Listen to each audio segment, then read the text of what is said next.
O tema de hoje é este mesmo, então uma orientação profissional com a doutora Marínia, que é psicóloga, que atende os funcionários da rádio, também tem um projeto dentro da Rádio Mais FM. Vamos receber então agora a doutora Marínia e dar início então. Algumas pessoas são afortunadas e conseguem ter isso muito claro desde criança, definem algo e seguem aquele caminho.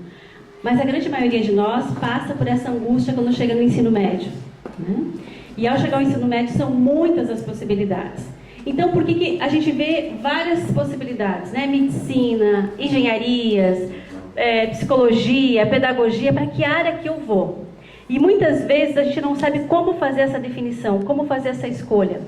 Então, como psicóloga, a minha função é ajudar a pessoa a descobrir qual é o melhor caminho. E como é que a gente faz essa trajetória para descobrir qual é a profissão que vai me satisfazer, que vai me trazer satisfação e prazer, né?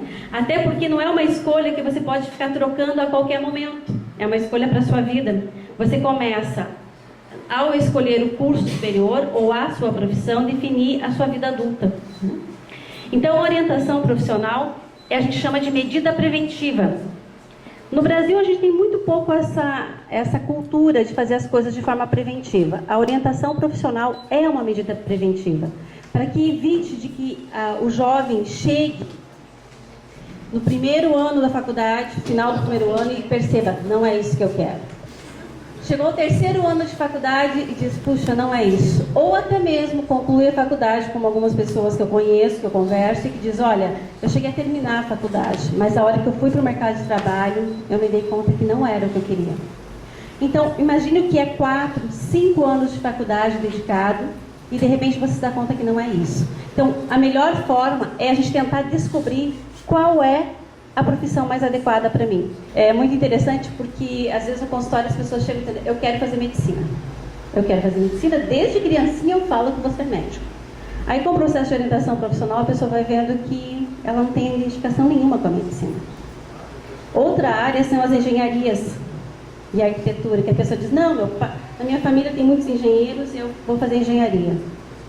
E aí você vai ver, eu vou explicar para vocês que muitas vezes, para você identificar a tua área, você tem que descobrir inclusive as tuas habilidades.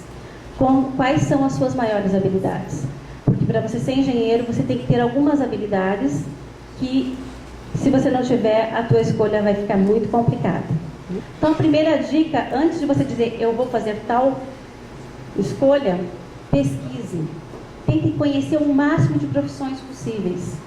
Existem profissões que a gente nem imagina, né? Porque a gente não está em contato diário. São profissões que estão relacionadas, às vezes, a novas tecnologias, a novas necessidades sociais e que a gente não tem contato. O direito, a pedagogia, a medicina, a psicologia, a gente conhece. A gente tem contato com profissionais, no entanto, há profissões que a gente não tem esse contato e que pode ser justamente aquela que você vai se identificar mais. Curso superior, todos. O primeiro ano é muito básico. Geralmente as disciplinas são muito comuns. E às vezes a pessoa desiste porque ela fica entediada com o primeiro ano.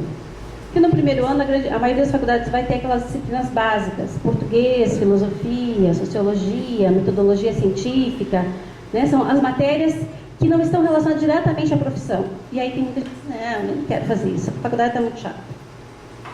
Por isso que é importante vocês conhecerem a grade curricular do curso que vocês vão cursar.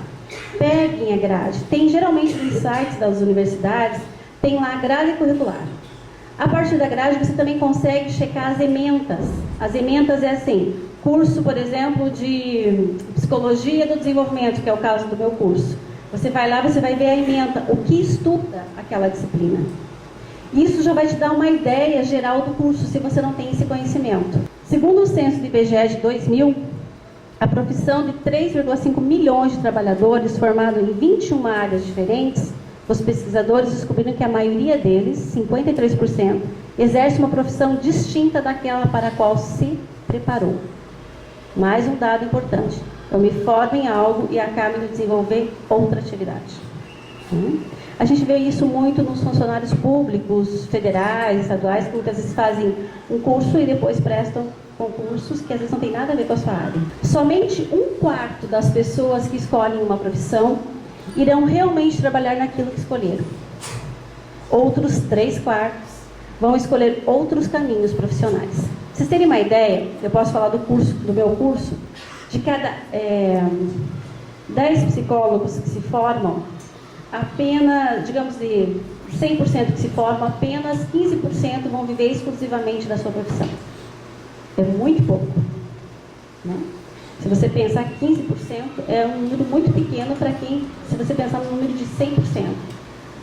50%, em torno de 40% vão exercer alguma atividade, em torno de 60% não exercem atividade de psicologia.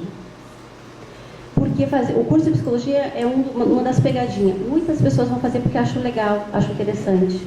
Mas entre achar legal e interessante e ter prazer em exercer aquela profissão, há um caminho bem distante. Que etapas é legal vocês observarem para vocês definir a sua profissão?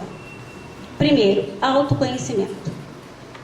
Se você não tiver esse autoconhecimento, saber o que você gosta, o que te atrai, o que não te atrai, muitas vezes chego no meu consultório e digo assim, olha, eu não sei, eu ainda estou confuso, mas eu já sei o que eu não quero. Eu digo, ótimo, já é meio caminho andado. Identificar muito a influência familiar. Até que ponto eu estou fazendo essa escolha por mim ou pela expectativa que criaram em relação a mim. Conhecer e analisar a realidade social. É preciso ser bastante crítico nesse momento. Tem que conhecer a realidade. Tá? Buscar conhecer as profissões detalhadamente. Conversar e estar na realidade da profissão sempre que possível. Se você tem a possibilidade, tente conversar com profissionais de áreas que você tem interesse. Se você puder, tente acompanhar por uma semana ou pelo menos uns 3-4 dias esse profissional. Tem muitos profissionais muito legais. Eu já tive pessoas que eu acompanhei que acompanharam engenheiros durante uma semana, médicos, claro, em alguns atendimentos, dentro da consulta não podia, mas que acompanharam o dia a dia para sentir se era isso que queria mesmo. Prazer no que vocês fazem está relacionado diretamente a comprometimento. Só tem prazer quem se compromete. Quem faz as coisas de passagem não consegue ter prazer. Então, se você realmente vai fazer a escolha profissional, entre, se comprometa, pesquise, vá atrás. Escolheu o curso, seja qual seja o curso que você escolheu, entre nessa área. Busque, faça congressos, participe de congressos, se envolva, se comprometa. Aí você vai ter prazer. E só profissionais que têm muito prazer no que faz, têm sucesso. Como é que eu faço para me decidir sobre qual faculdade cursar? Primeiro que não existe uma fórmula mágica, tá? Não tem, vocês vão entrar na internet, tem um monte de testes para vocês fazerem, não é assim? Aí você diz assim, faz lá o teste, vem a resposta, tá, e daí? E agora? E diz que pode ser essa, essa e essa. Não me deu a resposta definitiva. Quando vocês fazem o teste, mesmo esses da internet, ele vai te dar possibilidades, não é assim? Alguém já fez aqui aqueles testes de internet? Ele te dá áreas, às vezes, ou algumas possibilidades. Ele não te diz, olha, você vai fazer isso e vai ter sucesso na sua vida. Você vai ter um salário de 20 mil reais. Tá? Não, ele não vai dizer isso para você. Ele vai te dar possibilidades. Né? Então, existe um comprometimento. Pesquisa, autoconhecimento, vamos lá, vamos procurar. É preciso, então, estar disposto a pensar. Vai ter que queimar aqui, ó. Ou vai chegar a ficar quentinho aqui, muitas vezes, tanto que vocês vão pensar. Mas só cuidado com uma coisa. Não adianta pensar e repensar de forma angustiada. Faça isso de forma leve. Você está investigando. Por isso, evitem aquelas coisas de dizer assim, eu já escolhi. Tem gente que para evitar qualquer pergunta já diz assim, já escolhi. Calma, eu estou escolhendo. Eu estou investigando. Você tem até o momento de fazer a inscrição do vestibular para decidir. Calma. Não vão pelo caminho fácil. O caminho fácil, às vezes, é escolher a faculdade mais próxima de casa, para não precisar sair de casa, tá? E ter a mordomia de poder ir com o carro do papai, quando fizer 18 anos, né? E tudo fica fácil. Esse é o caminho fácil, esse não é o caminho bom. O caminho bom exige muitas vezes que você tem que mudar de cidade, que você tem que tentar várias vezes um vestibular, que você tem que fazer um ano a mais de cursinho para passar. Mas a luta, a batalha que você vai fazer para chegar no teu objetivo vai valer a pena. Eu lembro que no dia da minha colação de grau do curso de psicologia, eu estava tão emocionada, tão mexida assim, e feliz, e eu olhava minhas colegas, algumas parecia que elas estavam indo apenas apenas para qualquer evento. E eram as colegas que tinham feito a coisa mais fácil sempre. Eu tinha saído da minha cidade, eu sou de Nona da Vitória, em Porto União, Santa Catarina. Saí para fazer o curso de psicologia na Univale. Me ferrei um monte, porque minha família não tinha condições. E foi bastante difícil. Eu brinco que os meus companheiros no primeiro ano eram um colchãozinho e um rádio relógio. Era o que eu tinha. Minhas roupas eu guardava em caixa de mercado, porque eu não tinha guarda-roupa. Mas eu não me arrependo. Se você dissesse, você faria de novo isso? Não era mais fácil ter ficado lá em Porto União, feito faculdade estadual, né? Feito pedagogia, que eu fiz um ano? Seria mais fácil, mas não era a minha paixão a pedagogia. A minha paixão era a psicologia. Por isso era extremamente prazeroso. A minha imagem que eu tenho do primeiro ano era o prazer que eu tinha de estar no laboratório de anatomia. Era o meu prazer de estar estudando neuroanatomia, de estar estudando fisiologia, de estar estudando filosofia, de estar estudando psicologia geral. Era a minha paixão. Então, se você se envolve, você faz sacrifícios, você tem prazer. E hoje eu garanto para vocês, eu não trocaria a minha profissão por nenhuma outra. Não sei que curso escolho, não gosto de nada em especial, eu gosto de tudo. Pode? Pode, porque você está se conhecendo muito pouco. Quando você gosta de tudo, é porque você ainda está fazendo a sua escolha de uma forma muito rasa. Você tem que aprofundar mais, você tem que se conhecer mais. Você tem que identificar, por exemplo, se você gosta de estar mais em lugares abertos ou fechados, se você gosta de estar em contato com as pessoas, se você gosta de estar interagindo ou observando. Você tem que se autoconhecer primeiro para que você possa identificar a profissão. A melhor escolha é a escolha que te faz feliz. E que na maioria das vezes está associada ao prazer de se fazer o que gosta. Então, o profissional que tem reconhecimento e retorno financeiro é aquele que consegue enxergar novas oportunidades e se destacar dentre os outros. E se destacar não é que você tem que buscar isso. Você se destaca naturalmente quanto mais você se envolve. Se vocês forem procurar um psicólogo para fazer orientação profissional clínica, eu vou contar para vocês quais são os processos que passam, tá? Então, a gente tem um processo, às vezes a pessoa vai e diz assim, você faz orientação profissional? Faço. Então, poder marcar uma consulta? Pode, só que não é uma. É no mínimo 5 a 6 consultas e uma de devolução. Nossa! Porque não existe fórmula mágica, lembram? Você vai ter os testes que eles chamam vocacionais para identificar interesses. Então, geralmente a gente faz de 1 a 2 testes de interesse, teste mesmo, parecido com aqueles que vocês fazem na internet, tá? Que aquilo vai te dar um mapeamento, porque quando a gente faz no consultório, eu não vou pegar só o resultado final, eu vou analisar todas as questões que você escolheu, até para me identificar o que é que está acontecendo, porque às vezes, quando você quer que dê direito, ou medicina, a pessoa vai escolhendo meio que já intencionalmente para que dê aquele resultado, ela vai meio que manipulando o resultado. Depois você vai fazer o teste de aptidões. O que são essas aptidões? A gente analisa inteligência não verbal, geralmente a gente faz 2 testes de inteligência não verbal, que são testes em que não tem nem palavras, nem números, são só situações que você tem que analisar e resolver. Isso vai te dar o QI da pessoa, o coeficiente de inteligência cognitiva da pessoa, tá? E eu digo para vocês que eu sou bem sincera quando eu faço, se você quer medicina ou algumas engenharias que são as mais punk, assim, tem que ter, no mínimo, a inteligência acima da média. Porque senão vai penar no curso. E vai penar para passar no vestibular. Tá? Mas primeiro tem que fazer o teste. Eu duvido que a maioria de vocês aqui provavelmente não fez um teste de inteligência, então não pode fazer essa... não, mas eu sou burrinho. Não. Uma coisa é você ter dificuldade na matemática, você ter dificuldade numa determinada disciplina. Outra coisa é ter o coeficiente de inteligência. São coisas diferentes. Tá?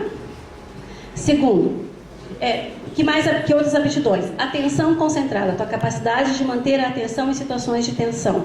Então também vai avaliar isso. Vai avaliar a tua capacidade de raciocínio abstrato, que é você ver qual a capacidade que a pessoa tem de raciocinar de forma abstrata, sem ter o concreto ali na sua mão, né? Então ela vai ter que poder trabalhar apenas mentalmente. Aí você avalia como é que está essa aptidão. Outra aptidão, memória visual e auditiva. Então a gente vai avaliar habilidade de influência, a gente chama de influência verbal, habilidade com a linguagem. Aí você também avalia. A aptidão e exatidão de cálculo, rapidez e exatidão de cálculo, para a gente também ter um parâmetro. E outra que é fundamental para quem quer engenharia é a noção espacial. Noção espacial é você conseguir imaginar o objeto fazendo rotações e modificações do espaço sem que você possa pegar na mão.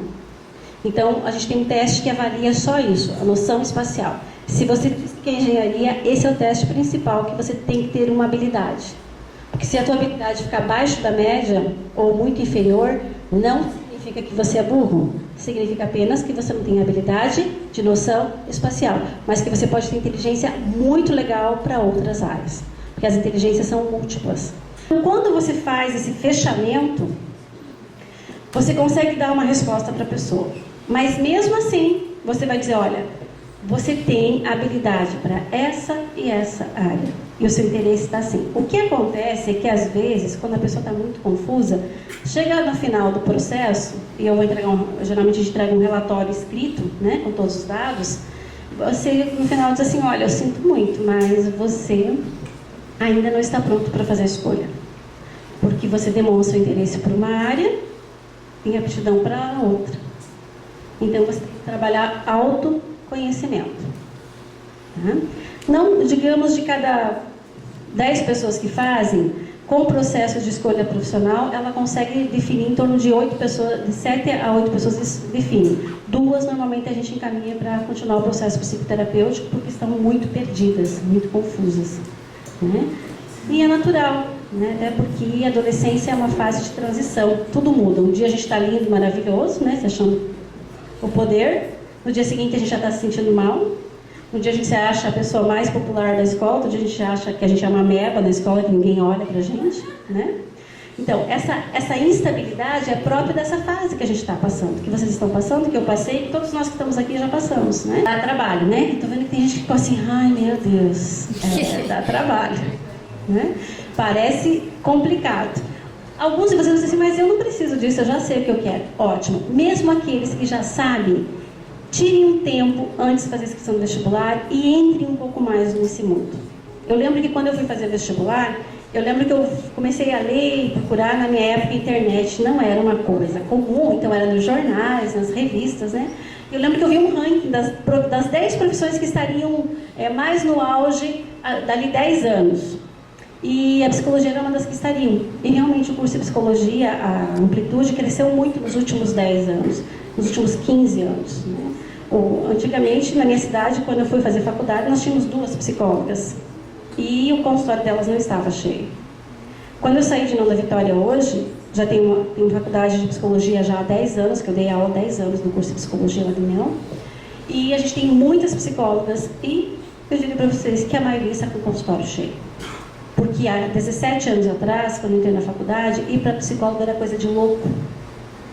Hoje, as pessoas são mais esclarecidas e já conseguem entender que ir para psicólogo é coisa de gente normal que quer se conhecer, que quer resolver algum sofrimento. Porque uma pessoa, por exemplo, que tem crise de ansiedade, ela não é louca, ela está em sofrimento. Uma pessoa que está triste o tempo todo e chorando, ela não é louca, ela está passando por um sofrimento. Uma pessoa que não consegue fazer uma escolha profissional, ela não tem que sentir isso como um problema, é apenas um momento da vida dela que ela vai buscar ajuda para se autoconhecer. Então, hoje as pessoas entendem melhor, o que antes não era compreendido. E eu desejo muito que vocês consigam, de alguma maneira, fazer a melhor escolha. Mas lembre que a melhor escolha vai exigir de vocês que vocês não escolham um caminho fácil, que vocês escolham um caminho bom. O caminho bom tem a ver com dedicação, tem a ver com você ir atrás do teu sonho. Até porque, quando a gente chega ao final da vida, isso é pesquisa séria, feita com pacientes terminais, quando você chega ao final da vida, você sabe do que a gente se arrepende? O que a gente mais se arrepende é não ter lutado pelos seus sonhos, não ter lutado por seu grande amor e não ter estado mais com seus filhos. Então, o caminho bom é para que a gente não chegue ao final da vida dizendo assim, puxa, eu não lutei pelo meu sonho de fazer tal profissão. Lutem pelos sonhos de vocês, se dediquem, se envolvam e eu tenho certeza que vocês vão ter um prazer profissional.